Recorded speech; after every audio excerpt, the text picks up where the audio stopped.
Hello, and welcome to Dyslexia Devoted, the podcast dedicated to building awareness, understanding, and strategies to help those with dyslexia. I'm your host, Lisa Parnello, dyslexia therapist and founder of Parnello Education Services. Join me as we dive into today's episode of Dyslexia Devoted. Hey friends, welcome back. First off, I should probably tell you what's happening right now as I'm recording this episode. I am in the middle of a power outage in a tiny little cabin in the woods, and I have a cozy fireplace and a generator keeping my fridge going, so I'm totally fine, but it's definitely a little weird since not only did the power go out, so did the cell towers, so I have no communication to the outside world right now. But thankfully, I don't actually need electricity to record and edit this podcast for you to hear later whenever it comes back up again. And also, I'm hoping the hum of the generator can filter out in the editing process, but I'll try my best. If I can't, sorry friends, best I can do under bad weather circumstances. So, jumping in, what is the one thing that you wish that you knew sooner about dyslexia? Welcome to episode 28 of Dyslexia Devoted, and recently I posted a message on a local dyslexia group asking that exact question. What is the one thing about dyslexia that you wish you knew sooner? And I got some great answers, and I wanted to share with you, because knowledge is power. But before we get to the answers of those questions, including my own answer, I have a special announcement to make. I'm getting ready to launch a brand new course to help families that have recently received a dyslexia diagnosis for their child. It's called Discovering Dyslexia, a parent's roadmap to navigating the first year. It's all about understanding the assessments, the basics of IEP meetings, programs that work for kids with dyslexia, and the various educational options you have to help your child. And I have a special opportunity for 10 of you. In exchange for giving me some feedback on some of the items I plan to put in the course, you get a special 50% discount. For only $99, you get a $197 course when I'm done putting all of those final finishing touches on it this winter. I'll be sending out a couple of this or that kind of questions that'll take you 5 minutes or less to answer. And in return, you get a big discount on the course and access to all of the content and bonus material when it goes live on February 12th. There are only 10 spots available for this opportunity, and it closes on Saturday, December 17th. Find the link in the description where you're listening to this episode, or go to the courses tab on my website, parnelloeducation.com, to learn a little bit more. Now, if you're listening to this episode at a later date, the official cart open date for everybody else is going to be on January 29th until February 9th, so you can register for the course then.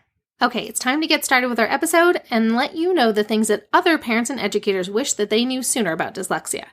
For me, I wish that I knew about syllable types. As a teacher, I had never even heard of such a thing. Even after 2 degrees in both general and special ed, I had no idea what they were. And I feel like it really helps me to explain to kids why we spell things the way that we spell them. I can usually teach them how to read stuff, but it doesn't always make sense for the spelling rules until you understand the syllable types. So for me, that's the thing I wish that I knew sooner. So let's dive into some of the other answers that I got. One person said, everything and the connection with ADHD. If you're a newer listener and want to learn more about that, check out episodes 10 and 23 where I go into more detail about ADHD. Another person said that they wish that they knew that many teachers don't understand the science of reading and therefore how to help kids with dyslexia. And another parent noted that teachers don't know enough about it and need more training. I feel like I'm case in point on that one. I was taught how to use phonics and to teach kids to read, but not nearly as explicitly and comprehensively as I know how to do now. Another person named Jacqueline said she wished she knew how it affects math, both the difficulties and the gifts. Which is so true.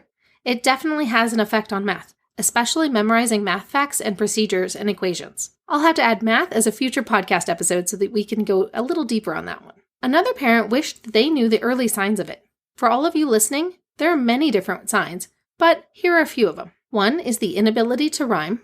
Another is struggling to pronounce longer words like saying paschetti instead of spaghetti. And kids who take longer to learn their letter names than their classmates are just a few examples of some of the early warning signs.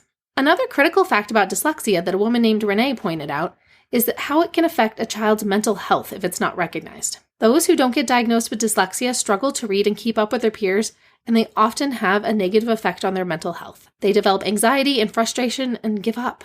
Sometimes, if it's severe enough, it can lead to deep depression as well. At the school I used to work at, we had another school on campus which had a therapeutic program for kids with emotional and behavioral challenges. What we found was that some of the kids' original problem was actually their learning difference. And then they developed poor coping strategies when they weren't getting the support that they needed for their academic needs when they were at their other schools. Behaviors sometimes increase as kids struggle and they don't know what else to do other than act out. One mom responded to my question with a very honest answer, and I'm so proud of her for being vulnerable in a public forum. She said that she wished she knew her child wasn't being lazy and that in fact, their brain is working harder. She's so right. Sometimes when we think a kid doesn't want to do something, it actually is because they can't do it. When they give up and they're either embarrassed and don't want to admit it, or they just don't have the emotional or social skills to advocate for themselves and say what the problem is. And often it can come across as laziness when really that's not being lazy at all. It's because they've worked so hard and then there's nothing left in the tank. They can't work any harder because the harder they work and nothing changes, they lose motivation to keep putting in that much effort when they aren't seeing any results. There's one kiddo that I work with, and sometimes I have to be translator between that kiddo and their mom because the mom thinks that they're being lazy some days when really the kiddo just can't do it. And it's not that they're being lazy or not trying hard enough. It's that they're trying and giving it their all and that it really is too hard sometimes. So sometimes I have to be a little bit of a mediator to help the parents navigate those subtle differences between what it looks like when a kid really is tired and just giving up and what it looks like when a kid is trying their very, very hardest and they really, truly just can't do it. Sometimes it's a really subtle line, and it sometimes takes that connection because a lot of times kids have a trusted person that they will tell the problem and other people that they won't tell the problem. And sometimes it's also good just to have a third party. I know that I've actually tutored kids whose parents are teachers, and there's something very different about working with your actual teacher as opposed to working with your parent. Sometimes there are things that kids will say to somebody else that they won't tell mom and dad. Sometimes that can also be a really big factor, is if you can try to get the child to talk to somebody different, sometimes you might get a little bit more out of them if it's somebody that you can be a little bit more comfortable with. Another answer to my question was from Brenda, who said that she wishes she knew that some dyslexics can read, specifically compensated dyslexics. I didn't know that I was dyslexic until I took an organic chemistry class in college. Quick editing note, that was a direct quote from somebody who has dyslexia. That was not something coming from me, as I myself do not have dyslexia. You might be thinking, isn't dyslexia not knowing how to read? But sometimes some kids are so good at memorizing, they seem like they can read, when really they can memorize. There's one girl I started working with that seemed like she could read words.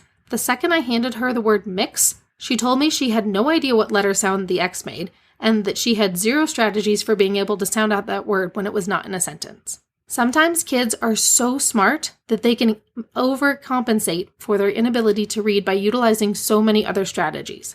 Whether that's mimicking the kid next to them, whether it's memorizing words, whether it's the kind of kid who can look at something once and then can remember it forever. Sometimes kids are really good at reading with context clues by they can figure out what it probably says based on the words around it if they have a strong enough verbal vocabulary. A lot of times those kids fly under the radar, especially until they hit either middle school or high school, when they start reading about more and more topics that they've never heard of before, and they can no longer utilize those strategies that worked so well for them when they were younger. One of my favorite responses came from Sasha.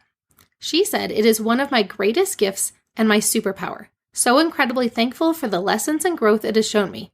I'm honored to be dyslexic. I love how my brain works, and I love that it's different from others." How fantastic is that? Full-blown dyslexia empowerment. I can only dream and aspire to help my kids reach that level when I'm finished tutoring them. And sticking on the theme of strengths was the answer from Lydia.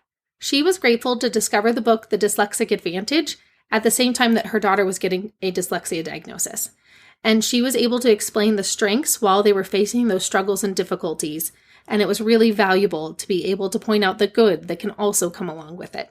And I feel like that is so important. When I was working at the school, we actually did that as a summer reading project where all of the members of the staff read The Dyslexic Advantage so that all of us could come in with a better understanding of the kids in our dyslexia school and the way that they think about things a little bit differently. It's a good little mixture of scientific research and a bit of storytelling about a few specific people and how they utilize those strengths. Dyslexia is often misunderstood, and people think it's seeing letters backward or that they're dancing around the page, when really it's just the way the brain processes language and interpret the words that are on the paper ahead of them. But sometimes it has to do with far more than what's on paper.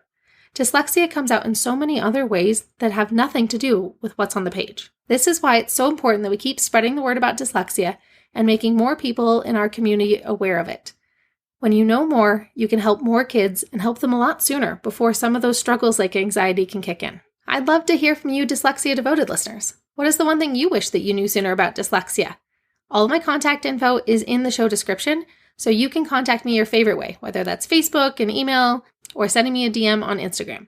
Pick your favorite. Now to recap today's episode, first, I told you all about my brand new course, Discovering Dyslexia, about helping parents on their journey of that first year after their child has been diagnosed with dyslexia.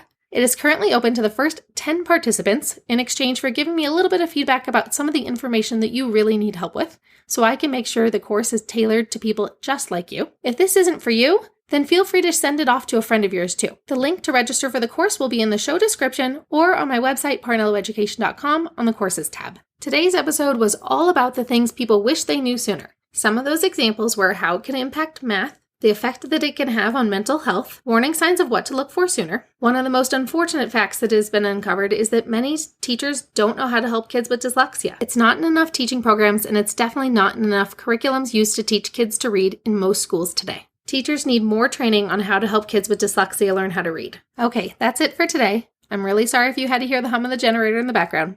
I'll do my best to edit it out, but we'll see. Don't forget to go sign up to be one of those first 10 people to register for my brand new course, Discovering Dyslexia, so that you get that 50% discount and exclusive input into what gets put into the course. That's all for today. See you next time.